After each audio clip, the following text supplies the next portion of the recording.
Örgümü Dediniz kanalımdan dünyadaki tüm dostlara selamlar, sevgiler, saygılar. Örgümü Dediniz kanalıma hepiniz hoş geldiniz. Bu videomda görmüş olduğunuz bu güzel bohem tarz fileli elbise yapımını sizlere anlatmak ve paylaşmak istiyorum. Umarım sever ve beğenirsiniz arkadaşlarım. Beğeni ve yorumlarınızı videomun alt kısmında yapabilir. Ayrıca paylaşımda bulunarak daha çok kişilere ulaşımını sağlayabilirsiniz. Evet, şimdi yapması kolay olan bu güzel elbise yapımına hemen geçelim arkadaşlar. File elbisemi yaparken kullanmış olduğum ipim gördüğünüz gibi Kartopu Baby One Luxe arkadaşlarım. Şöyle simli bir ip. Tığım ise 3,75 milim oldu. Şimdi elinize göre ayarlayabilirsiniz tığınızı ya da ipinizi. Hangi tür ip kullanmak isterseniz kullanabilirsiniz. Bakın çok güzel bir görüntüye sahip oldu ilk başta gördüğünüz gibi.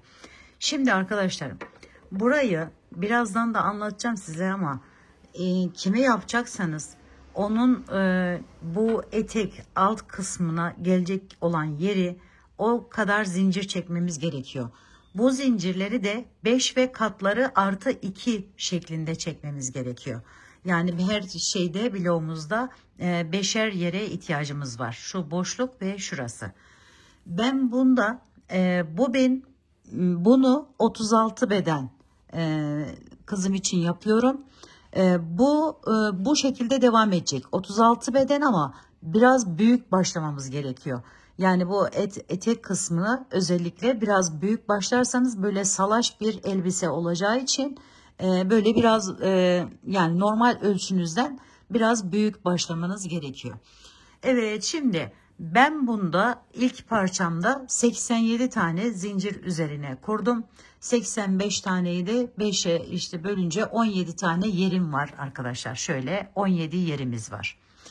Hemen 87 zinciri çekiyorum. Şöyle başladım, tuttum, bakın 1 2 3 4 5 6 7 bu şekilde devam edelim.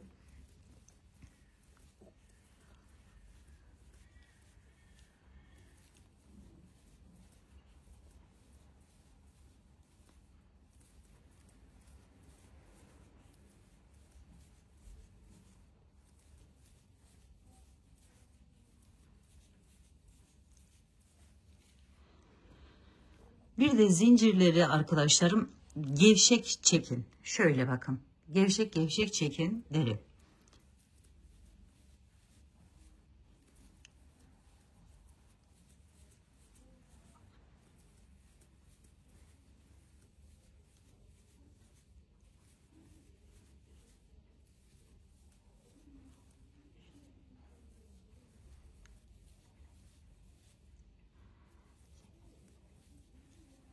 Evet, tam 87 tane şöyle göstereyim zincir çektim, diğeriyle aynı boyda olması için. Şimdi hemen şöyle çeviriyorum. Bakın, üzerine alıyorum. İlkinin içerisinden giriş yapıyorum. Zincirlerimizin içinden şöyle çakma sık iğne ile bu çekmiş olduğum zincirlerimi üzerinden geçiyorum. Bu bizim birinci sıramız olmuş oluyor. Şöyle bakın. Hemen zincirin içerisinden giriş yapıyoruz ve sona kadar bu şekilde devam ediyoruz. Şöyle biraz daha yavaş göstereyim. Şunu da çekelim. Bakın şöyle aldım, üzerine zincirin içerisinden giriş yapıyorum. Çektim ve üçünü birlikte alıyorum. Bu çakma sık iğne oluyor arkadaşlarım. Bilen arkadaşlarım bu kısmını geçebilir. Şöyle devam ediyorum. Evet. İlk sırayı bu şekilde tamamlıyoruz. Evet, şimdi son zincirimin içerisinden de girişimi yaptıktan sonra şu ipimi de alıyorum ve yine üçünü birlikte çekiyorum. Sonra şöyle yapalım ve aradan bu ipimizi de kaybetmiş olalım. Bir tane zincir çektim gördüğünüz gibi. Şimdi arkadaşlarım çeviriyorum bu sık iğnelerimin olduğu yeri. Hemen şu ilkinin içerisinden giriş yapıyorum. Buraya önce bir tane sık iğne ile tutunuyorum. Sonra arkadan şu şekilde çeviriyorum. 1 2 bu kadar uzunluğu yeter. Dörtlü trabzan yapacağız. 1 2 3 tane doluyorum. Hemen yanındaki bakın şuraya arkadaşlarım şu deliğin içerisine giriş yapıyorum ve buraya dörtlü trabzan yapıyorum. 1 2 3 4. Bakın bunun boyu da 10'a kadar gelmiş oldu. Şimdi hemen üzerine yine 1 2 3 doladım. Yanındaki yere geçiş yapıyorum. Bakın şuraya şöyle göstereyim. İp rengi koyu çünkü bu renk istendiği için arkadaşlarım bu şekilde yaptım. 1 2 3 model kolay zaten. Hemen anlaşılır diye düşünüyorum. İyice anlaşılsın diye de bu şekilde göstermek istedim. Bakın şuradan hemen girişimizi yapıyoruz. Dördüncü yere 1 2 3 4. Yani şöyle 4 tane dörtlü trabzan yapmış oluyoruz. Sonra 1 2 zincir çektim. Üzerine 1 2 3 doladım. Ve aşağıdan bakın buradan şöyle 1 2 atlıyoruz. Üçüncüden giriş yapıyoruz ve üçüncüye yine 3 tane yan yana dörtlü trabzan yapıyoruz. 2 3. Burası kenar olduğu için 4 tane, diğer yerlerde 3'er tane yapıyoruz arkadaşlarım dörtlü trabzanlarımızı. Şöyle bakın aldım. İkinciyi yaptım. 3 doladım. Üçüncüyü de yapıyorum. 2 zincir çekiyorum arada. Tekrar 1 2 3 doluyorum. Alttan 2 tanesini atlıyorum. 1 2 atladım. Üçüncüden giriş yapıyorum. Bakın şöyle boşlukları görüyorsunuz. Bu boşluğun üçüncü boşluk. 1 2 3 hemen burası. Giriş yaptım. 1 2 3 4. 1 2 3 doluyoruz. 4'te çekiyoruz. 2 2. Şöyle 2 2 2 2. Evet. Şimdi ikinciyi yaptık. 1 2 3 doladık. Üçüncüyü de yapıp 2 zincir çekiyoruz. 1 2 3 doluyoruz. Tekrar diğerine geçiyoruz. Şimdi benim diğer parçamda 17 tane yer var. Arkadaşlar elinizin ayarına göre bu ölçüler illaki değişir. Yani ben şu kadar yaptım, siz de bu kadar yapın, bu sayıya ulaşırsınız diye herhangi bir şey yok.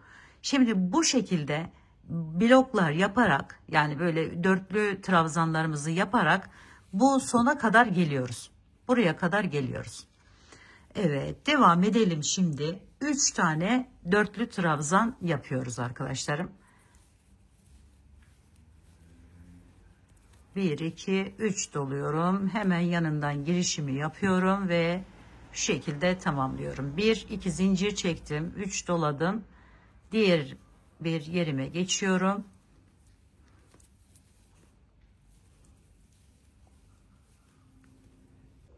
Evet arkadaşlarım, şimdi 16 tane bu şekilde yer yaptım. Şimdi 17.'ye geldim. Şöyle burası aynı zamanda kenardaki yerim olacak. 1 2 3 doladım yine. 1 2 3 4 1 2 3 doladım. 1 2 3 4 1 2 3 doluyorum. Ve son yerden de giriş yapıp oraya da 4 tane dörtlü trabzanımızı yapıyoruz. Bakın şöyle. Şimdi burayı tamamladık. Geri çeviriyoruz. Bir tane zincir çekiyoruz. Üzerine bir aldık. Hemen bakın buradan giriş yapıyoruz. Şöyle. İlk yerden giriş yapıp kenar oluyor zaten burası. Bir tane çakma sık iğne. Sonra üzerine bir aldım. Hemen yanındaki yerimiz. Bakın şurası. Şöyle açalım ki iyice görün. Bu boşluklardan giriş yaparak yine çakma sık iğneler ile ilk sıradaki gibi devam ediyoruz. Şimdi boşluğa geldik. 2 tane atlamıştık aşağıda. 2 tane de bu boşluğa çakma sık iğnemizi yaptık. Sonra devam ediyoruz. Bakın 3 tane yerimiz var gördüğünüz gibi. Her birinden giriş yapıp böyle çakma sık iğnelerle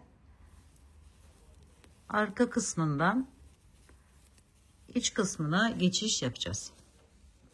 Yani bir diğer sıramıza geçeceğiz.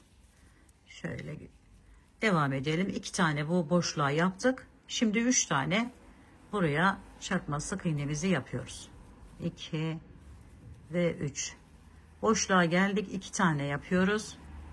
2. Sonra tekrar 3 tane çakma sık iğne ile devam ediyoruz. Dörtlü trabzanlarımızın üzerlerine. Sonra 2 tane. Evet. İlk sıradaki yaptığımız işlemi burada devam ettiriyoruz arkadaşlarım şöyle. Evet, şimdi burayı da bu şekilde tamamlayalım. Evet arkadaşlarım, bakın 3 tanesinin üzerine çakma sık iğnelerimi yaptım. Sonra dördüncüyü de bakın şu kenardan şöyle giriş yapıyorum. Alıyorum ve buraya yapıyorum. Sonra bir tane zincir çekiyorum, geri dönüyorum. İlk sırada yaptığımız gibi bakın. Şuradan şöyle üzerine bir alalım, hatta bir tane yapalım önce. Sonra 1 2 tane bu şekilde yükselttik. Sonra 1 2 3 doladık. Hemen yanına arkadaşlar bakın. Şunların üzerlerine, içlerine giriş yaparak dörtlü trabzanlarımızı yapıyoruz. 2 3. Yine 3 tane, kenarı saymıyorum. 1 2 3. Buraya. Sonra 2 zincir, tekrar 1 2 3 doladık ve geliyoruz. Bakın şu aradaki 2'yi atlıyoruz. Hemen bu alttakilerin üzerine gelen şu kısımlar arkadaşlar, bakın.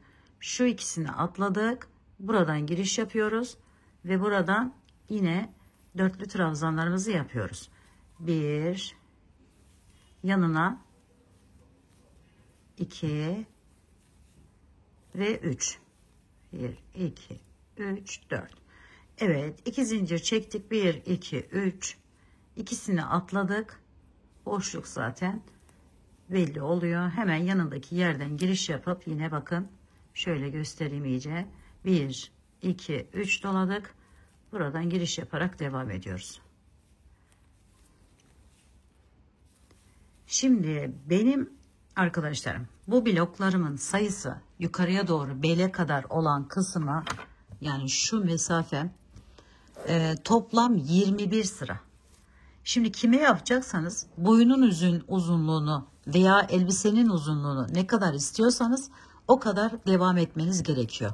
Benim şu kısma kadar olan yerimin sayısı 21 arkadaşlar. Şöyle aşağıdan başlayarak 21 sıra bu şekilde devam ediyoruz.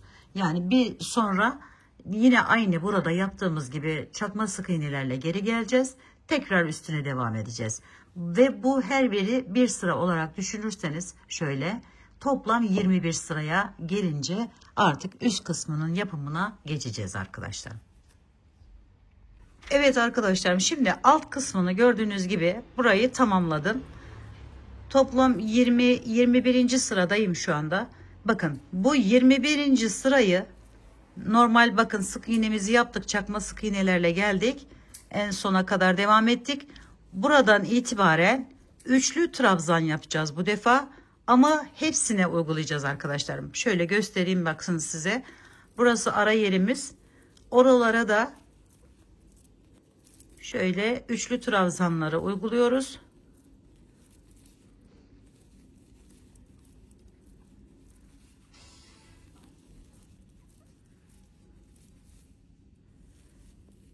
Şimdi son yere de geldim, gördüğünüz gibi şöyle hemen buradan girişimi yapıyorum. Üçlü trabzanımı yaptım. Şimdi bu modeli, şu modeli uygulayacağız arkadaşlar üst kısmına. Onun da hemen şöyle çeviriyorum. Buradan yine 2 tane yükseliyorum. 1 şöyle 2. Şimdi ikinci de şunu hemen bakın 1 2 doluyorum üzerine. Şu arasından giriş yapıyorum arkadaşlarım, şu şekilde. Aldım, çektim. 1 2 3. Bir tane üçlü trabzanımı yaptım. Diğerinde tek alıyorum. Hemen bakın bunu da bu şekilde giriş yaparak şöyle arkaya doğru ittirip ikili trabzan yapıyorum. Sonra üzerine 2 doladım. Bir tanesini bu şekilde alttan alıyoruz. Diğerini tek doluyoruz. Yani ikili trabzan yapmak için. Onu da şu şekilde şöyle de göstereyim, iyice anlaşılsın. Bakın şu şunu şu şekilde giriş yapıyorum. Buradan çıkarttım. Arkadan ipi aldım ve ikili trabzan yapıyorum. Şöyle bir görüntü. Üzerine 2 doladım. Hemen yanındaki. Bakın şu şekilde giriş yapıyorum. Aldım. Üçlü trabzan yapıyorum. Şöyle. Sonra bir aldım. Hemen arkadan aldım ve ikili trabzan yapıyorum. 2 doladım. Bir tane bu şekilde üçlü trabzan. Bir tane bu şekilde ikili trabzan yapıyoruz.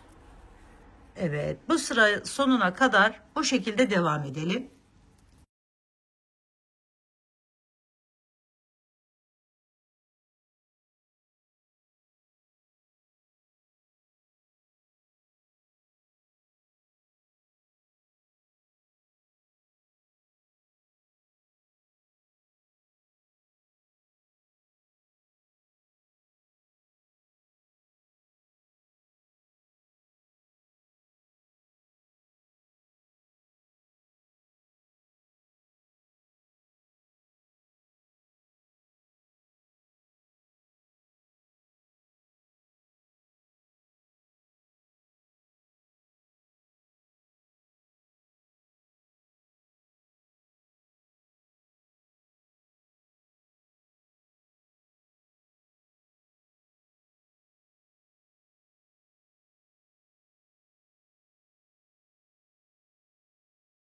Evet arkadaşlarım, bakın bu sırayı da bu şekilde tamamladık. Şimdi arkaya geçiyoruz.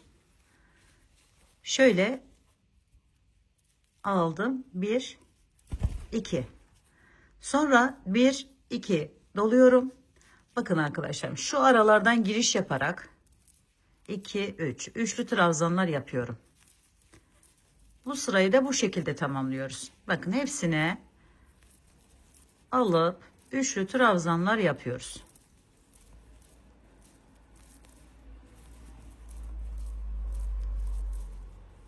Şu aralarından giriş yapıp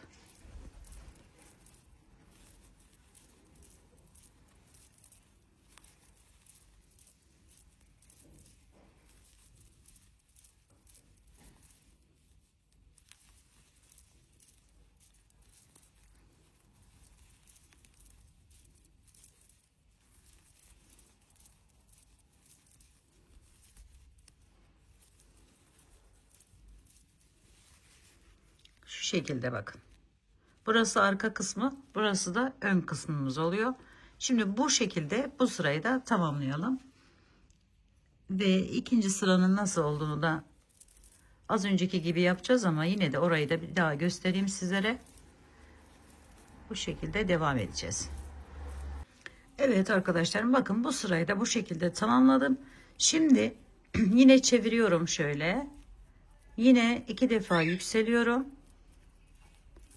Sonra üzerine 2 doluyorum. Hemen buradan giriş yaparak şöyle üçlü trabzanımı yapıyorum. Yine aynı şekilde arkadan alıp şu şekilde girerek ikili trabzanımızı yapıyoruz. 1 2 üçlü trabzanımızı yapıyoruz. Sonra da ikili trabzanımızı yapıyoruz. Bu şekilde alarak.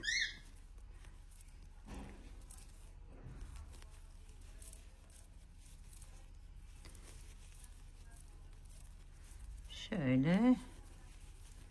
Evet. Aynısı, yani bu sıranın aynısını tekrarlamış oluyoruz.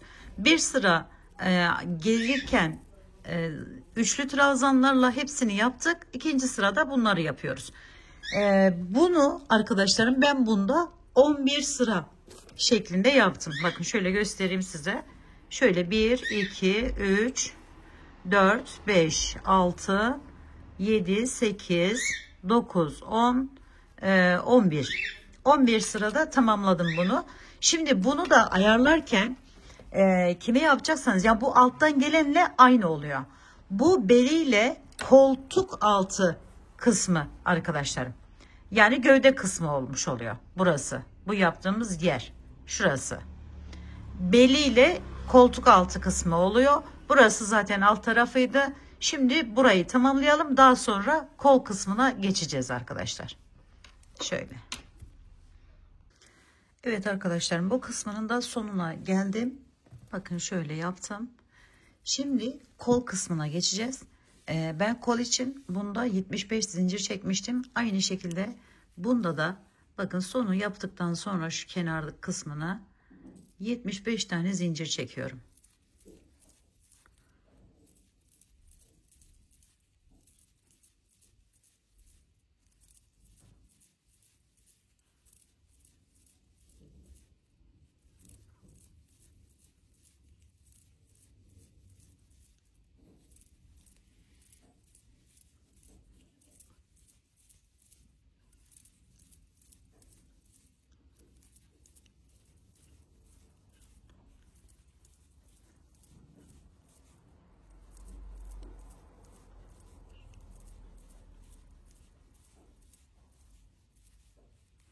Evet, 75 zinciri bu tarafına çektim. Aynı şekilde arkadaşlar dönüyorum ve buradan da bu kısmından da hemen şu ipimin üstten alabilirim şöyle.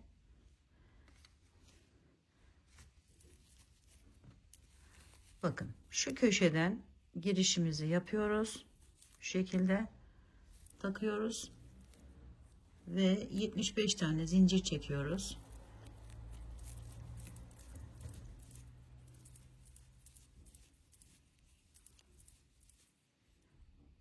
Evet, 75 zincir de bu tarafa çektim. Bunu buradan kesiyorum.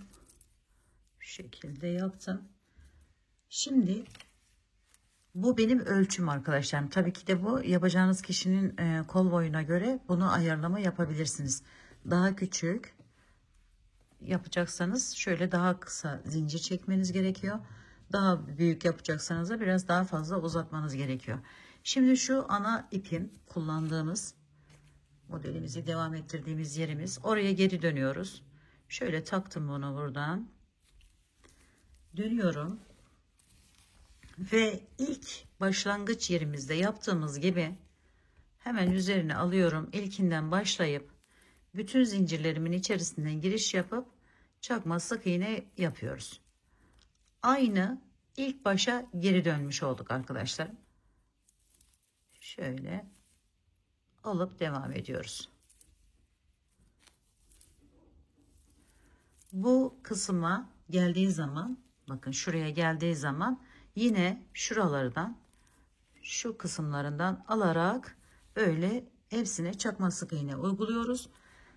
Ve bunu tabi burada da yapacağınız kişinin ölçüsü önemli. Bakın şu şekle getireceğiz. Şöyle. Aynı işlemi eteklerde yaptığımız işlemi buraya da uyguluyoruz ve kollarında yapmış oluyoruz. Bunu benim yaptığım kişide 1, 2, 3, 4, 5, 6 sıra yaptım arkadaşlarım burayı. Şimdi 6. sıraya, yani normal 1, 2, 3, 4, 5 sırayı yapalım. 6. sıraya geldiğimizde son sıradan yapılışını sizlere göstereceğim. Burada bir yaka oyuntusu oluşturacağız. Onu da size detaylı bir şekilde göstereceğim arkadaşlarım. Şimdi buradan devam ederek diğer koluna kadar, diğer çekmiş olduğumuz zinciri bitirene kadar aynı şekilde devam ettiriyoruz. Yani çakma sık iğneler yapıyoruz. Üzerine de kafeslerimizi yapıyoruz. Ve bu şekilde toplam 5 sırayı tamamlıyoruz arkadaşlar. Evet, şimdi şöyle yapalım.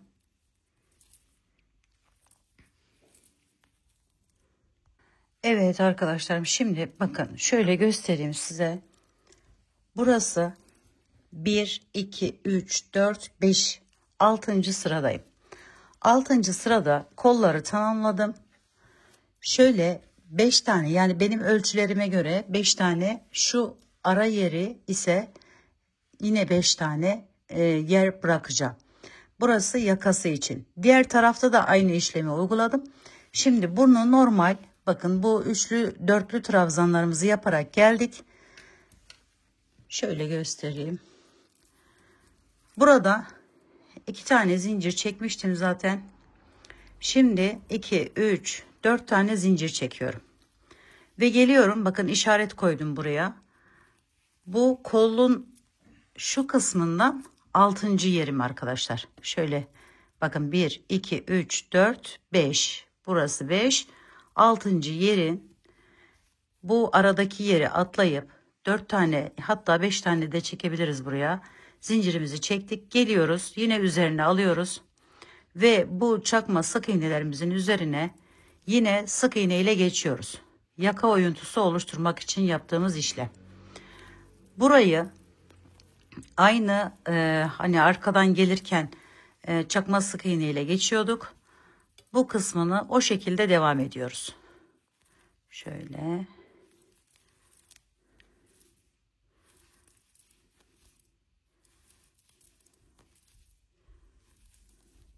Hepsinin içerisinden birer tane alarak geldik.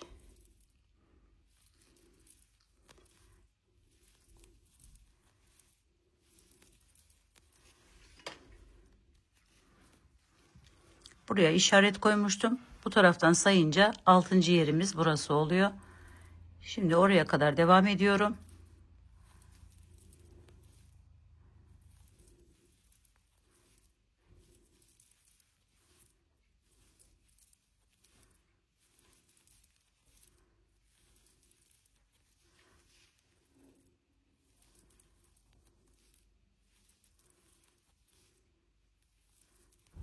Evet. Şimdi buraya geldim. Ben işaret koymuştum. Daha iyi anlaşılsın diye. Şimdi 1, 2, 3, 4, 5 zincir. 1, 2, 3, 4 de doluyorum. 3 doluyorum üzerine. Geliyorum yine bu dörtlü trabzanlarımı yaparak devam ediyorum. Aynı şekilde şuralardan giriş yapıyorum. 3 tane dörtlü trabzanımı yapıyorum. 1, 2, 3. 1, 2, 3. Evet, sayıyı 3'e tamamladım. 2 zincirimi çekiyorum. 1, 2, 3 tane yine doluyorum. Bu şekilde bloklarımı devam ettiriyorum. 1,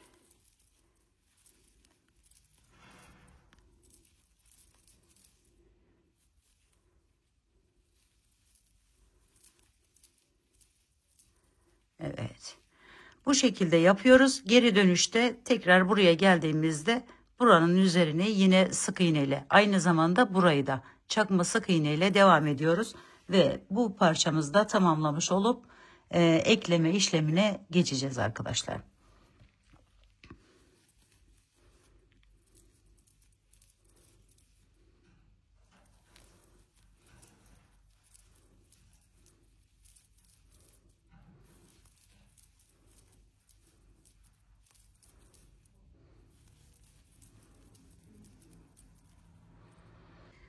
Evet, şimdi bakın buranın da çakma sık iğnelerini yaparak geldim. Şimdi buradan arkadaşlarım şöyle burayı da tamamlayalım.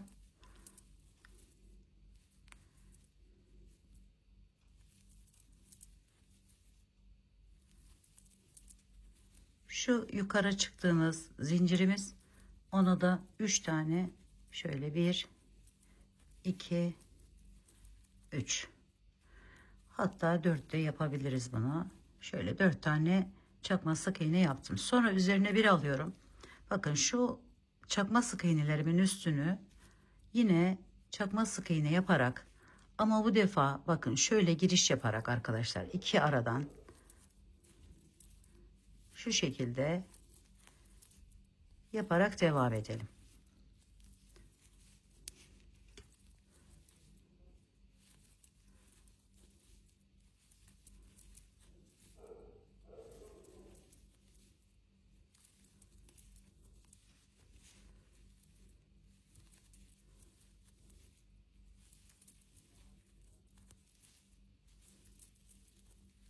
Şöyle duruyor bakın.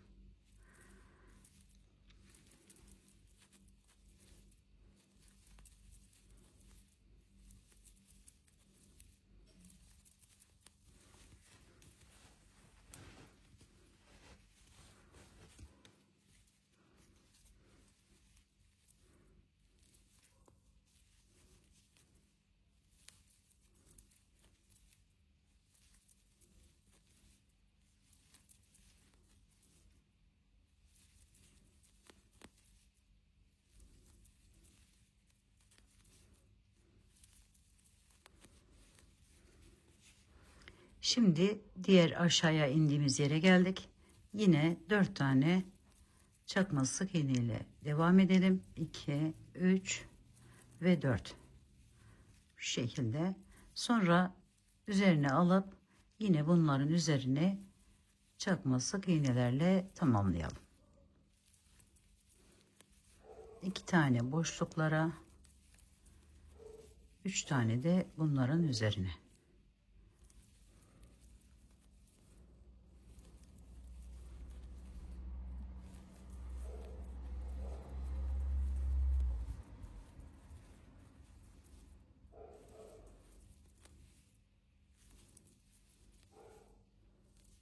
Son yere kadar, yani şu kol ucunun buraya kadar devam edelim arkadaşlar, bu çakma sık iğneler ile. Evet arkadaşlar, şimdi bu en son yaptığımız çakma sık iğnemizin hemen buradan diğer parçamız burası. Bunu alıyorum, şöyle zikzaklı bir görünüme sahip olması için şöyle ucunu, köşesini, tam köşedeki yerimden giriş yapıyorum. Şu şekilde kaydırarak ekliyorum. Devam ediyorum. Bunu iğne yardımıyla da dikebilirsiniz arkadaşlar. Bakın, şuradan giriş yapıyorum. Kaydırarak bağladım. Sonra hemen buradan giriş yapıyorum. Şu şekilde bağlıyorum. Bir oradan karşılıklı alarak birleştiriyoruz.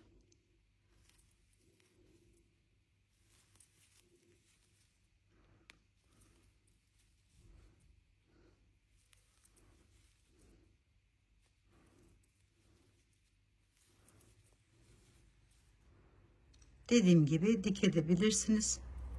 Dilerseniz bu şekilde benim yaptığım gibi de yapabilirsiniz arkadaşlar. Bakın, şu birleşim yerleri böyle duracak. Şöyle aldım, çekiyorum. Buradan giriş yapıyorum, alıyorum, çekiyorum. Bir oradan alarak devam ediyoruz.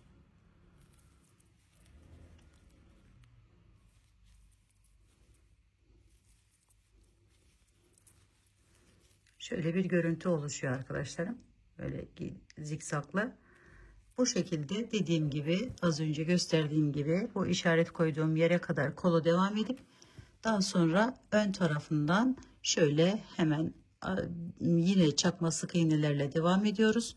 Daha sonra bu kolunun üst kısmını ekliyoruz. Daha sonra da altları ekliyoruz. Az önce söylediğim gibi arkadaşlar. Evet, şimdi bu işlemi de tamamlayalım ve artık kapanışa yavaş yavaş geçelim arkadaşlar.